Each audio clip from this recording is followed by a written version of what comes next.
Hey everybody, welcome to LA Times. Today we have Sonny Boy Acosta from the Streets Ain't Loyal podcast. We also have Joe Castro, producer, one of the workers at La Cultura magazine and movie producer. Hey guys, how you doing? What's up, man? How you doing, dog? How you doing, Sonny? How you doing, Joe? Doing All good, right, doing guys. We sound like the Waltons, bro. That old show, everybody telling each other good night. Good night, John boy. There uh, you go. yeah. We're old, You bro. know I'm old if I know that, Oh man, we're all old, bro. But you guys are older, bro. So, Yeah. anyways, I'm just Yeah. kidding. Hey You guys, can tell by today all your gray hair. just for men, brother. Hey, but here we go, guys. This is a subject that I'll start and then we'll jump in. Okay, this is a serious subject. Growing up, where I grew up, there was Chicanos and there was Mexicanos. Okay, the people that came from Mexico and Mexicans who were born here.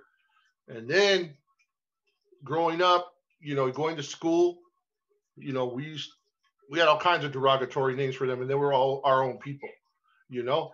And so we would go to school. They'd be playing soccer. We'd be playing football. They'd call us the surfers, and we'd call them, the W word, and Yeah, yeah. wetbacks, everything, like what I mean. So growing up, there was an animosity here because where I grew up, it's heavily Mexicano. There's other Puerto Ricans and stuff like that. Majority Mexicans. So you grow up almost with the hate for your own people, in a sense, right? So, and also growing up later on, that just carried on. You go to prison. At least in the time I was going to the joint, like I still carried that a little. But this is before I became a Christian, before I went to church, and I hated everybody. I hated blacks. I hated everybody, bro. So, not no more. I love everybody. So back then, and then later on, moving to Mexico, me and my wife lived in Mexico for a while, and we lived in Mexico, and there's beautiful people there. Don't get me wrong, but a lot of the people they hate Chicanos. They hate Mexicans that can't speak English or Mexicans that were born in America that predominantly talk English. So it's a two-sided ball game. Mexicans over there, generally a lot of them, they don't like Chicanos. Chicanos generally a lot don't like Mexicans. That's not everybody. So nowadays, Chicanos here we refer and many refer to Mexicanos as Paisas, which is derogatory, right? So you guys, man, did you guys grow up like that? Like that? What's your perspective and what were your guys' ideas growing up, knowing that you were predominantly English speakers? Yeah, I ran into that. Because when we went to school, yeah, they used that word. Because like the Chicanos would use that towards Mexican ones. They would use the word mojalo, wetback, paisa, chuntaro. I mean, there was a lot of words. You know what I mean?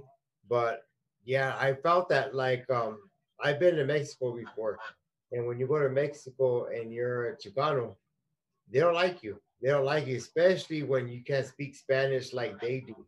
When they call you a pocho, or there's a lot of words that they call us too, but they'll look more down on us than they will the white people down in Mexico, because they feel like we're sellouts, you know what I mean? Because we don't know the language or we don't carry ourselves like they do or we don't dress like they do.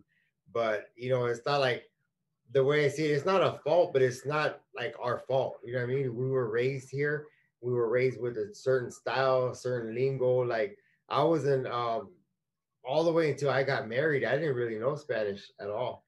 I got married when I was 21. Then I started working warehouse work jobs, and then I started to learn because I started working with people from Mexico. So they started teaching me, Spanish. Of course, all the bad words first, but I started to learn, and my wife started to teach me. So over the years, I've learned Spanish, But honestly, like back when I was younger, I used to think like, man, I don't want to learn Spanish. What for? I ain't no paisa, and I used to think that way, my mentality. But I just shorted myself some special time with my grandma and grandpa because I should say my great grandma and my great grandpa. Because if I would have knew Spanish, I would have been able to talk to them more. And the reason I say that because when I got married and years later when I learned my great great grandma was still alive, I was able to actually talk to her and have a conversation. And I felt that was valuable. And I lost out of a lot of years of communicating with her that I should have had. But because like I said, I was raised a certain way without Spanish in the family. So I missed out, you know. But I'm glad I know it now, you know, enough to get by. But like I said, you go like sometimes when I go to Mexico, yeah, you get that look like of disgust, you know, and it's like, man, they look at the blonde guy with blue eyes with a better, you know, acceptance than they do us, you know. Mm-hmm. Mm-hmm. And Me? I wonder, Sonny, just really quick before you go on, and I wonder, like, you know, when us Chicanos, when we're walking by, let's say a strawberry field, and we see the Mexicanos down there, you know, on their knees picking strawberries, and we look at them like, man, we wouldn't want that job. I wonder, hoping we don't give them that look too, you know, back. You know what I mean? Yeah, of course. So go ahead, Sonny. I'm sorry. I was fortunate. My father, um, he always got along with the Paisas, the Mexicanos in the area. He'd get out there, get drunk, and bust out his guitar, and they'd be singing "Volver, Volver."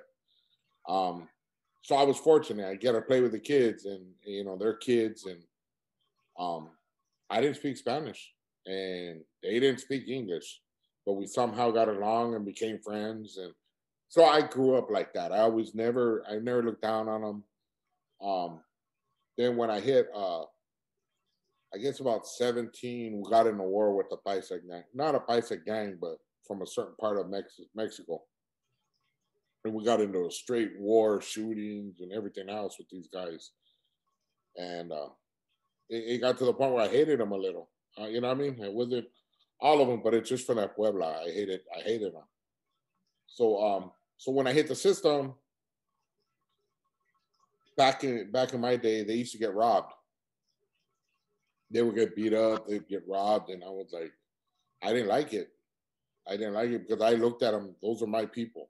I've always felt like the Paisa, the Mexicanos have always been my people. I felt like it. Like, you know, they're the same blood is running through my veins. I don't care what part of the region we were raised in, different. And I know they don't look at me because I had them tell me, "Oh, you don't speak Spanish? You should be ashamed of yourself." I've had that. I've seen it a lot. But in the county, I would jump for them. I would, you know what I mean? I'd step up for them. In the joint, the same thing. I would step up. And a lot of Pisces will come later on and tell me, "Hey, you know what? I appreciate what you did. Man, there ain't too many people like you." They're like, that's that step up for us, you know. And it's because I honestly feel like there are people. But I do, um, you know, we call each other wets, and you know, the homies, you know, that are from Mexico, but they might be from the barrio. We call them wets. We mess with them, you know, same way they call us names. But I never really took it serious with them. But yeah, there is a lot of animosity because I see people like when I was busted. Um, if a paisa or a Mexicano called you a paisa in jail, it was a sign of respect. It wasn't derogatory. And they would walk up to you and they'd say, "Hey, paisa," you know, they want to ask you a question. And I felt proud that they looked at me like their blood. So that's basically what it means. This is basically saying you're my brother. Yeah. You're Puebla. Yeah. You're a part of me. And they would, "Hey, paisa," you know, like, "What's up, homie?" But then when somebody else, he would call somebody else a paisa, the homies would trip on him. "Hey, who's calling me a paisa? I ain't no paisa." What the, you know, and they would trip on him. And I was like, dude, he's giving you a sign of respect. But, you know, now it's different. I know it was there. It was changing when I got out because there started to be a lot more. They started to get established themselves. You know what I mean?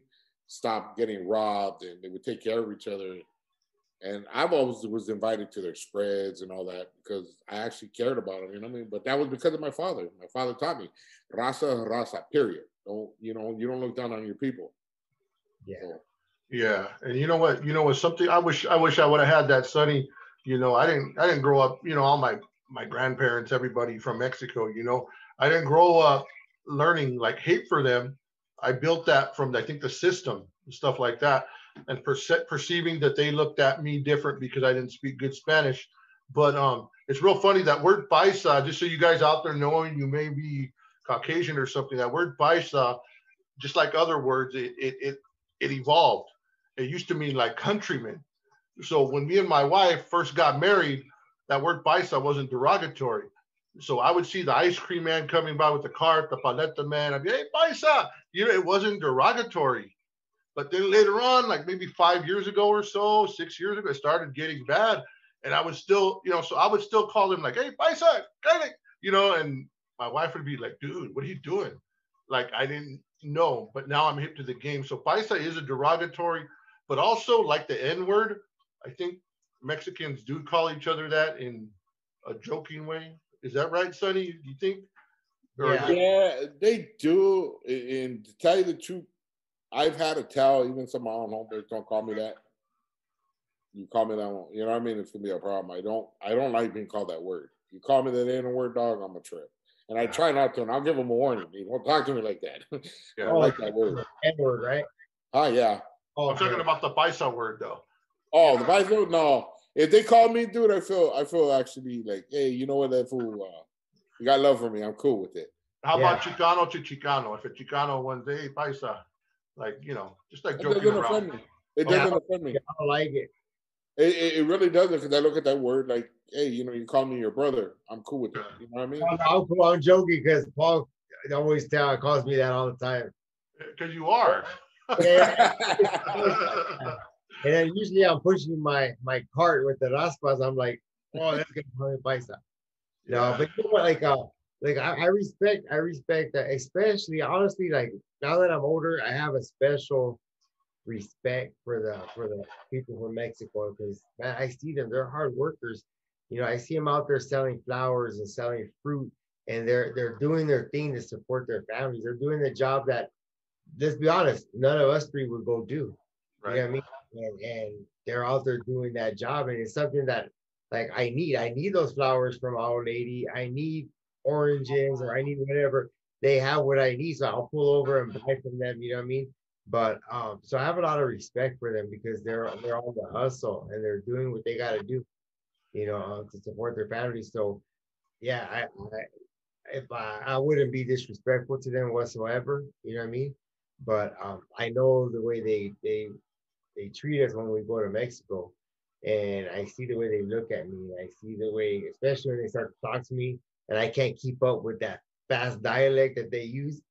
And when I can't keep up, and I'm like sitting there, they're like, oh, you can see like they want to just come off and call me a Pocho or whatever, but it is what it is, man. It is what it is, Yeah, go ahead, son. I think we got more in common with them than people realize. These guys are hard workers. The Paisas are hard workers. You can't take that from them. But what do? A lot of them will sit there and go buy a truck, put rims on it, put a system in it, and they spend their money, and then they live in a small home. Chicanos do the same thing, but they buy a Regal, buy laces, buy a system, and they live in a small home instead of putting towards their family. So we got a lot more in common than they realize, because we do the same thing. You're right. We work hard, but at the same time, we want to party hard. Yeah. Enjoy life, And I've seen, like my wife, she's from Texas, right down at Laredo. And I go down there, and there's a lot, like the majority of the population there is Mexican. And you see like there's a certain part of town where the houses are kind of like run down, they're not fancy. Then they have like an expensive part of the area, just like anywhere else. But we drive through the poor area, and the people are out there and they're cooking barbecues. They got their music on, but they're enjoying life, man. Yeah.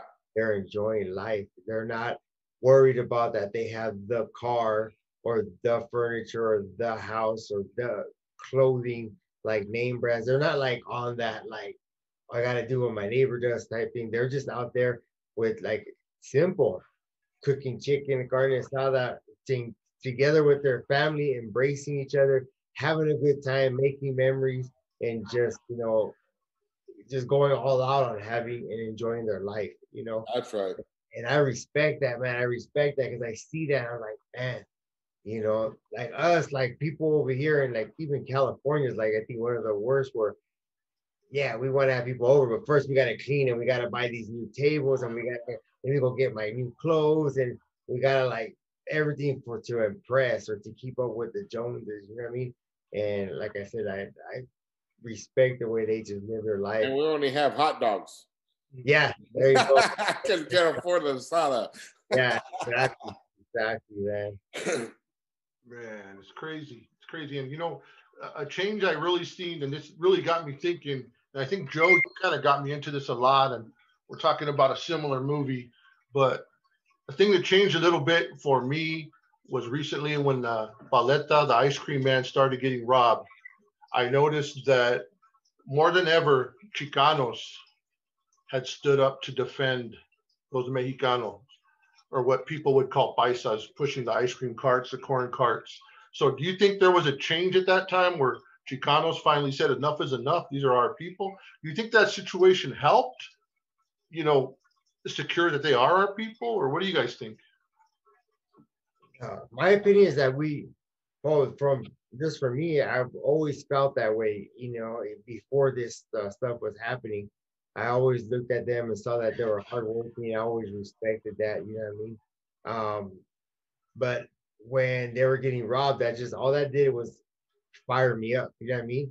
That just got me to be a lot of anger came out of me. You know what I mean? Because I felt like I see them as being like they were victimized. You know what I mean? I felt like these people they come from Mexico and like the ones at Home Depot and stuff like that, they might not have the proper documentation to be here. So they do the jobs like this and they don't get caught and sent back.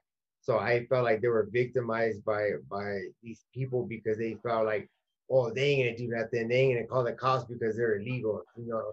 And probably in their head they were thinking, oh, these wetbacks, you know what I mean? We're gonna take their money and they ain't gonna do nothing about it because they're illegal and they'll get caught and sent back to Mexico or whatever, you know. And I felt like, man, and I felt like maybe they were like that. Maybe they felt like there's probably been a lot of them out there that they got robbed and they don't say nothing because they will be deported. You know what I mean? And so I hate when people get victimized like that. Like I don't care what color, they could be black, Mexican, white. When the alpha dog comes and just preys on the weak, I hate that, man. I hate that. I'm not saying they're the weak, but I'm saying they're like vulnerable because they can't call the authorities because they're scared to call the authorities. You know what I mean? And that's one thing that I just, yeah, I don't like that. Yeah, I think I think that those robberies and everything that was happening, I think that was an eye opener for our people, um, because our Chicanos started to step up for the Mexicanos and started to, hey, you know, those are our aunts, those are our brothers or sisters or our moms, our dads, um, and I think it was an eye opener to a lot of people because even there was one where this kid he was a raza robbing another a Mexicano for his elotes or something, and some other Chicanos got a hold of him, beat him down in front of everybody, and I think it sent a message that you know they those are our people now. You're not gonna it's not acceptable to do what we used to do to them. It's not right. You know, I think we're starting to evolve as raza little by little. I think we're moving up and starting to realize, hey, you know, these are all our people. It's not, Yep. and and even now it's like it's not even just Mexicans. It's Mexicans, Salvadoranians, Honduras. All of us are considering raza now. We're all considering ourselves raza. I think it's All Latinos. yeah, all Latinos were starting to group together little by little, and I think it's a good thing.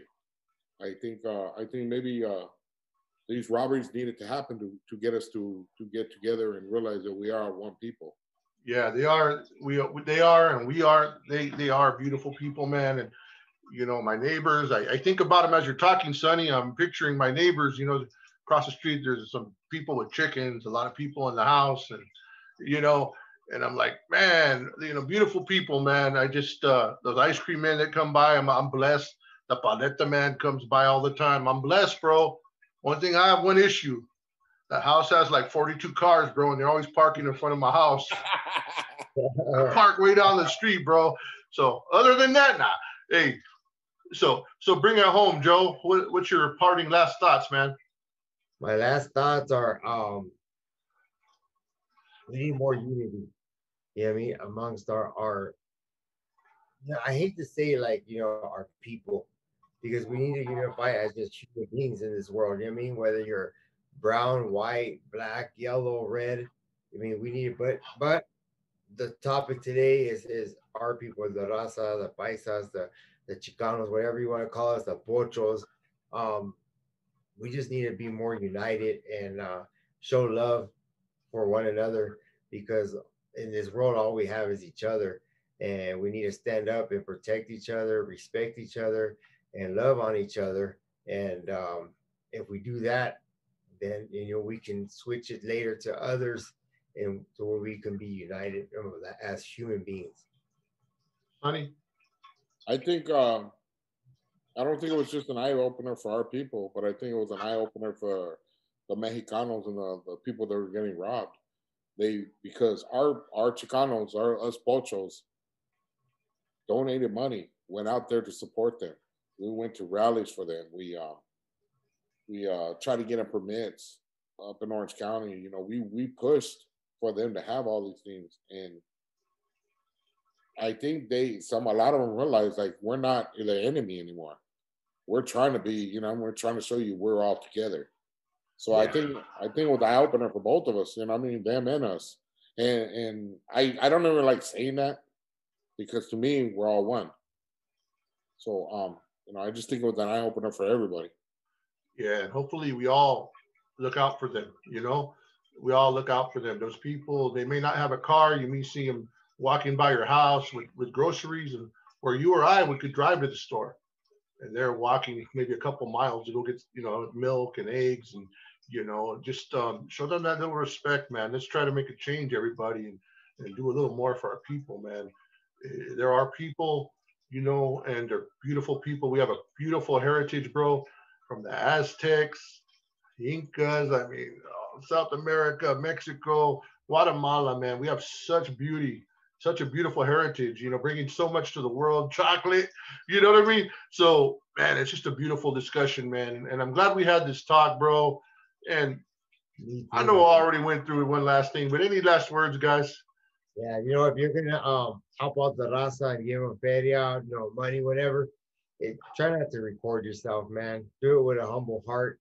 Do it without wanting recognition. You know what I mean? That's just what I think. You can go give them some money, give them. You don't have to be, with your phone. Hey, I'm gonna give them $3, and you know what I mean? Like, just do it with your heart and let God. God sees everything, and God will bless you for what you're doing without having to get the press for it. You know what I mean? I just want to say, Viva la raza.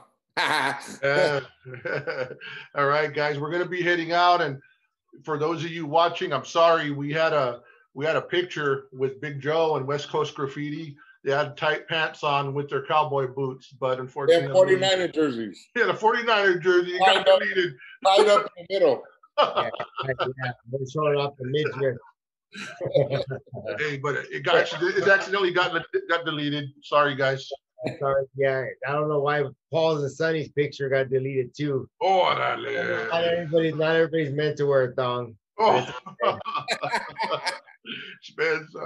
hey guys, but as always, man, let us know in the comments subjects you would like us to talk about in the coming weeks. We got some written down that a few of you asked about, particularly the effects of our families when we go to jail and join gangs and all that. We'll get to those stuff, and then follow Sonny on the Streets Ain't Loyal podcast. Follow him on Instagram. Follow Joe on Instagram. And also, he's a producer, also at La Cultura Magazine. Joe, what's the website, or where do they follow you at?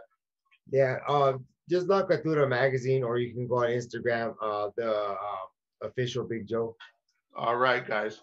Well, anyways, we're signing out. Please take a second to hit the thumbs up, subscribe. We'll be back soon. God bless.